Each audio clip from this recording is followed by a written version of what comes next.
और अल्लामा साहब ने बड़ी खिचड़ी पकाई मौजूआत की, और मैं बड़ी हमदर्दी करता हूँ लियाकत बलोच साहब से कि वो वक्त पे आ गए और अल्लामा साहब के तशद्दुद का सामना करना पड़ा। जो बात की है बलोच साहब स्वाय करारदाद मकासद पे, बाकी मुझे उनकी सारी बातों से इत्तेफाक, उस पर नहीं हो सकता, उस पर बिल्कुल नहीं हो सकता।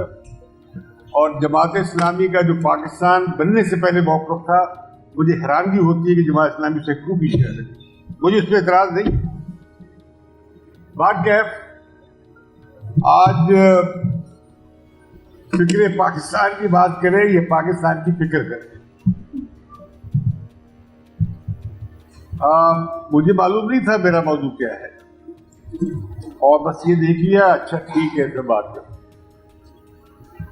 मेरा ख्याल ये है कि पाकिस्तान के पास अभी तक फिक्र नहीं है कि पाकिस्तान ने क्या बनना है, इसकी क्या शख्सियत होगी। पाकिस्तान का सेल्फ विजन नहीं है, और पाकिस्तान जो है अपने रूट से, पीपल से कटा हुआ है। जो रियासत की एक बड़ी, अब बलोच साहब जा सकते हैं, रियासत की एक बड़ी दिलचस्प तारीफ लिखी आइन में, और वो पॉलिटिकल साइंस के जो कॉन्सेप्ट हैं स्टेट पे, उसके बरक्स। लेकिन इंटरेस्टिंग है कि पाकिस्तानी स्टेट में कौमी असेंबली, सेनेट, सूबाई असम्बलियाँ और डिस्ट्रिक्ट असम्बलियाँ शामिल हैं। लेकिन आजकल पाकिस्तान में आपको पता है कि सेंसरशिप के बायस स्टेट का लफ्ज कैसे इस्तेमाल होता है, और कई सालों से हो रहा है कि जहां फौज का नाम दिखना मुश्किल हो वह रियासत लिखे, और अलमिया यह है कि उसे एक्सेप्ट कर दिया जाए। तो लिहाजा what I am saying to you कि जो एनालिस्ट थे इंटरनेशनल, ये मैंने जनरल बाजवा से भी कहा था कि पाकिस्तान एक गैरिजन स्टेट हो गया है, एक छावनी की रियासत हो गया है। अभी आपने पिछले दिनों पढ़ा होगा चेंबर ऑफ कॉमर्स का और टेक्सटाइल वालों का जॉइंट स्टेटमेंट आया, उसमें वो आया सोशल मीडिया पे, उन्होंने फील्ड मार्शल का शुक्रिया अदा किया कि उन्होंने FBI के पास जो इख्तियार था टैक्स चोरों को तलब करने का, उसे उनके हाथ बांध दिया। इस पर उन्होंने फील्ड मार्शल साहब का, अब इसका क्या ताल्लुक है FBI के मामला से, आर्मी चीफ को ताल्लुक नहीं बनता। लेकिन ये हम बहुत सारी जो बातें होती हैं उन पर बात करते हैं, अदलिया खराब निकली, पार्टियाँ खराब निकली, ब्यूरोक्रेसी गलत थी, पता नहीं क्या, मईशत ठीक नहीं, ये सारी बातें सिम्टम्स हैं। ये बीमारी की अलामत, बीमारी की जड़ें खुद पाकिस्तान के अंदर पहले से रखी गई। अलमिया ये हुआ कि जो हमारे पैर इस्लामिस्ट थे वो पाकिस्तान की जोग्राफियाई बुनियाद पर मुसलमानों की रियासत की तश्कील के हक में नहीं थे। वो मौलाना उजलवी पैर इस्लामिस्ट थे, और ये जुलबा हिंद वाले भी पैर इस्लामिस्ट थे, और जो अल्लामा इकबाल थे वो एक तरफ तो सारे जहां से अच्छा हिंदुस्तान हमारा, और दूसरी तरफ अल्लामा साहब जो थे वो पैर इस्लामिस्ट थे। तो ये जो अभी मैं इख्तलाफ कर रहा था, उन्होंने नोट किया है बलोच साहब ने कि जो करारदाद पाकिस्तान, करारदाद लाहौर और करारदाद मकासद में बड़ा झगड़ा है। करारदाद लाहौर वाला जो पाकिस्तान का तस्वर था, पाकिस्तान वो नहीं बना। तो ये बड़ी एक अफसोसनाक, मैं समझता हूँ कि सिर्फ 1940 की करारदाद वो बुनियाद है प्रेमिस जिसमें पाकिस्तान बना। लेकिन पहले दिन मोहम्मद अली जिन्ना गवर्नर जनरल बन गए। हमने उसे पेश किया, देखे वो नेहरू जो था उसने लॉर्ड माउंटबेटन को गवर्नर जनरल रखा, हमने तो अंग्रेज को फारिग कर दिया। बात ये नहीं थी, वो इंटेलिजेंट बात थी कि गवर्नर जनरल जो है उसके पास अख्तियार नहीं होगा, प्राइम मिनिस्टर के पास अख्तियार होगा। और जिन्ना भी पार्लिमानी सियासत करते थे, उसके कायल थे। तो जब वो गवर्नर जनरल बन गए तो उन्होंने 5 वजारतें भी रखनी, असेंबली के वो चेयरमैन भी बन गए पार्लियामेंट के, और कैबिनेट को भी प्रिजाइड करने लग गए। तो प्राइम मिनिस्टर पहले दिन फारिग हो गया, पाकिस्तान के पहले दिन। जब वो चले गए जनाब,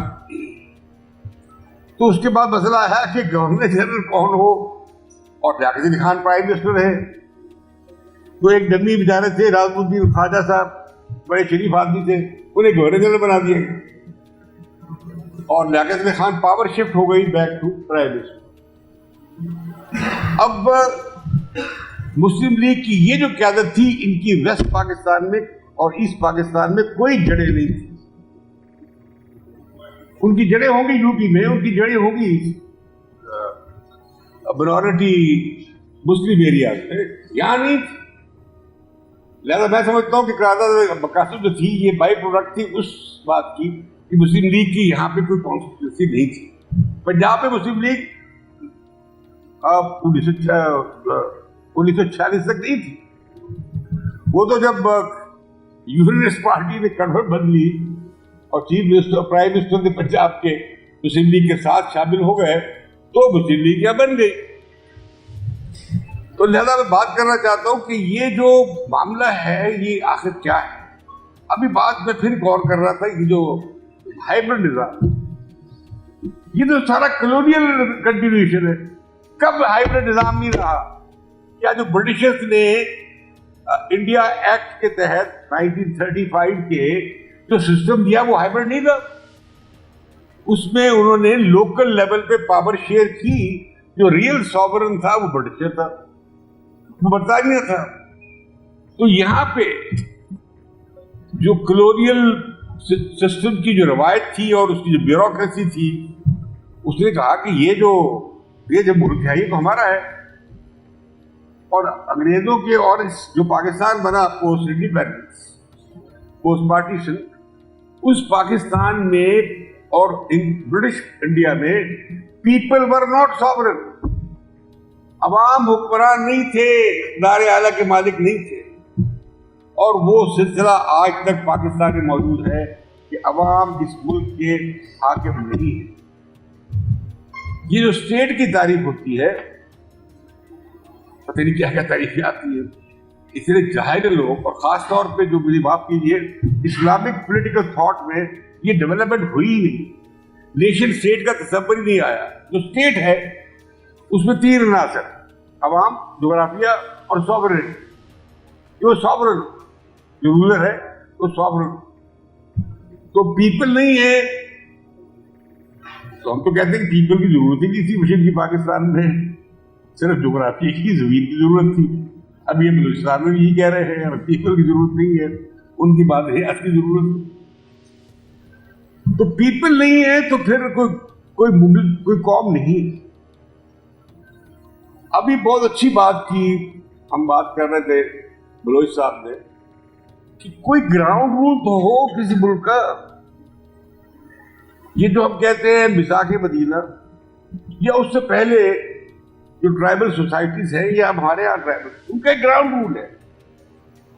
ये बड़ा पॉलिटिकल साइंस में तस्वर है कि ग्राउंड रूल क्या है इस मुल्क का, किसी भी माशरे का ग्राउंड रूल क्या है, राइट्स क्या है, ड्यूटीज क्या है, पावर डिस्ट्रीब्यूशन क्या है, बैलेंस ऑफ पावर क्या है, ये सब सिस्टम का हिस्सा ग्राउंड रूल होता है। पाकिस्तान का ग्राउंड रूल नहीं है। पाकिस्तान का ग्राउंड रूल है कि power grows out of the barrel of gun.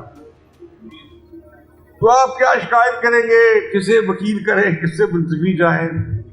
फिर जो अफसोसनाक बात है जिसका जिक्र बलोच साहब ने भी किया है, ये मैं एक और बात कर दूं कि बलोच साहब भी बूढ़े हो गए, इस्लाम लाने में इस्लाम ना आया। अब मैं सोशलिज्म लाने में बूढ़ा हो गया, सोशलिज्म ना आया, और हम दोनों शिकस्त खा गए, दोनों हार गए। आखिरी बात, हम बहुत यहाँ बात कर, इस्लामी निजाम आ जाए तो मसला हल हो जाए। हमने देख लिया इस्लामी निजाम, अफगानिस्तान में देख लिया, यही इस्लामी निजाम है। हम कहते नहीं ये तो इस्लाम नहीं है। हर बंदा कहता है, जो दूसरा कह रहा है वो तो इस्लाम नहीं है। इस्लाम को समझता है कि जो वो सोचता है वो इस्लाम है। ये जो इस्लामिक स्टेट बनी थी सीरिया में और इराक में, दाश जिसे कहते हैं, वो एक एक्सपेरिमेंट हमारे सामने हुआ खिलाफत का। ये भी खिलाफा है।